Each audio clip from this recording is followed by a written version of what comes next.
숨겨져 있는 알짜 직업을 소개하는 히든잡. 오늘도 투데이 고용플러스의 공식 취업 도우미 김민지 캐스터와 함께합니다. 안녕하세요. 안녕하세요. 네, 안녕하세요. 히든잡 시간입니다. 정부가 한국판 뉴딜 정책을 발표하면서 관련 산업에 대한 관심이 점차 높아지고 있는데요. 오늘 히든잡에서는 이 중에서도 디지털 뉴딜 분야에 가장 각광받고 있는 직업을 소개하고자 합니다. 네, 요즘 고용계의 관심은 뉴딜 정책의 향방이 어디로 갈 것이냐에 쏠려 있죠. 그래서 히든잡에서 뉴딜 정책과 관련한 직업을 소개한다면 큰 도움이 될 것 같은데 오늘의 히든잡은 어떤 직업일까요? 네, 바로 코딩 지도사입니다. 코딩은 간단히 말해서 컴퓨터에 내리는 명령어를 컴퓨터가 이해할 수 있는 언어로 바꿔서 작성하는 과정을 이야기하는데요.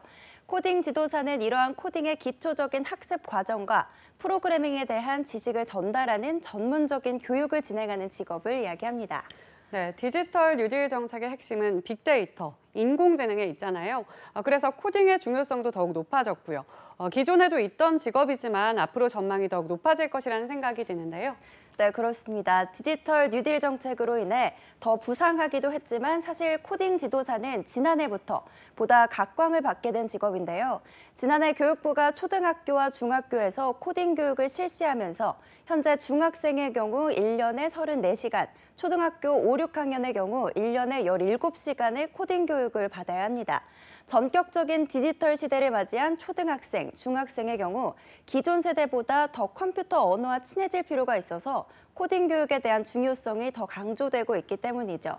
또 코딩 교육의 중요성을 전달하기 위해서 민간 기관에서도 코딩 교육을 확대 보급하고 있는 상황인데요. 삼성전자의 경우 소프트웨어 전문가를 양성하기 위해서 소프트웨어 아카데미를 열어 전국 4개 지역의 지원자들에게 무상 교육을 실시하고 또 소정의 교육비도 지원하고 있습니다. LG CNS 역시 중학생을 대상으로 하는 찾아가는 코딩 교육 프로그램을 운영하고 있는데요. 이처럼 공교육은 물론 민간에서도 코딩과 관련한 교육 활동을 활발하게 펼치면서 코딩 교육의 중요성이 더 강조되고 있습니다.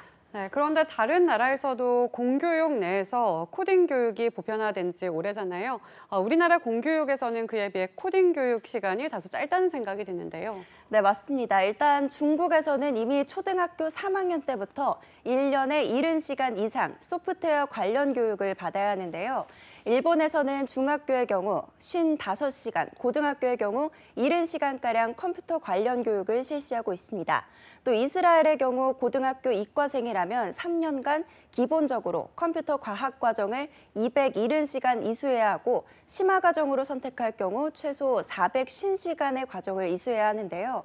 이러한 추세를 본다면 현재는 코딩 의무 교육 시간이 다소 짧은 편이긴 하지만 앞으로는 우리나라 역시 보다 코딩 교육에 대한 교육 시간도 길어지고 사교육에서도 코딩 교육을 활용하려는 움직임이 보다 확대될 수 있겠죠. 이 때문에 코딩 지도사의 전망도 더 높아지고 있습니다. 네, 이제는 단순히 컴퓨터로 작업하는 걸 넘어서 인공지능과 결합해 보다 깊이 있는 생산 활동을 하는 시대가 됐잖아요. 이 때문에 많은 나라에서 이미 코딩 교육에 집중을 하고 있는 거군요. 네, 그렇습니다. 심지어 앱 하나를 만들 때도 코딩 능력이 상당히 중요한 요소로 자리 잡게 됐죠. 이미 능력 있는 개발자들은 몸값도 천정부지를 치솟고 있는 상황입니다. 그래서 선진국들은 위주로 코딩 능력자를 양성하고자 하는 움직임이 빨라지고 있는 건데요. 이 때문에 코딩 교육의 기본을 가르칠 수 있는 코딩 지도사의 역할도 함께 부각되고 있는 거죠. 네, 그럼 코딩 지도사들은 어떻게 코딩 교육을 가르치는 걸까요? 네, 코딩 교육이라고 하면 컴퓨터 명령어를 가르친다고 생각을 해서 상당히 딱딱하게 진행될 거라 생각하시는 분들이 많은데요.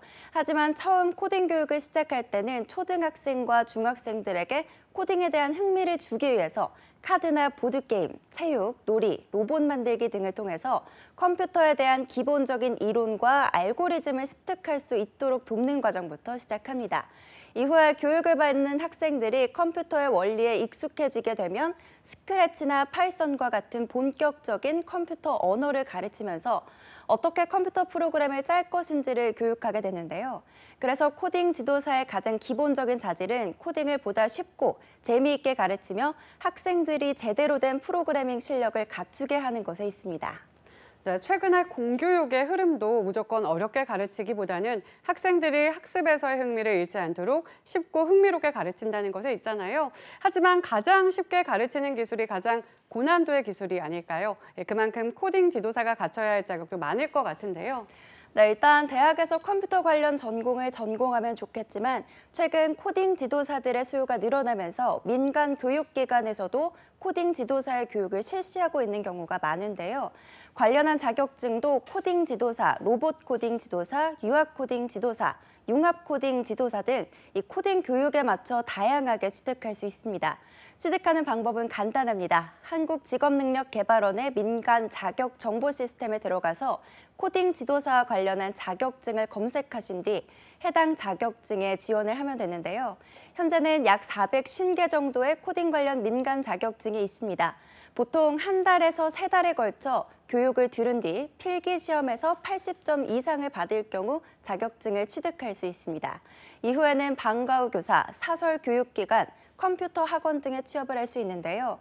현재 코딩 지도 분야는 코딩 교육이 막 시작한 단계라 블루오션이라고 할 수 있지만 최근 코딩 교육에 대한 관심이 높아지고 또 진입 자격이 상대적으로 낮은 편이라 빠른 시일 내에 레드오션이 될 수 있다는 단점도 가지고 있습니다. 그래서 관심 있는 분들이라면 하루빨리 도전하셔서 직업적인 역량과 인지도를 선점하시기 바랍니다. 네, 향후 대한민국을 이끌어 나갈 많은 분야에 이 코딩의 기술이 숨겨 있습니다. 즉, 코딩 열풍도 한동안 계속될 것이라는 이야기인데요.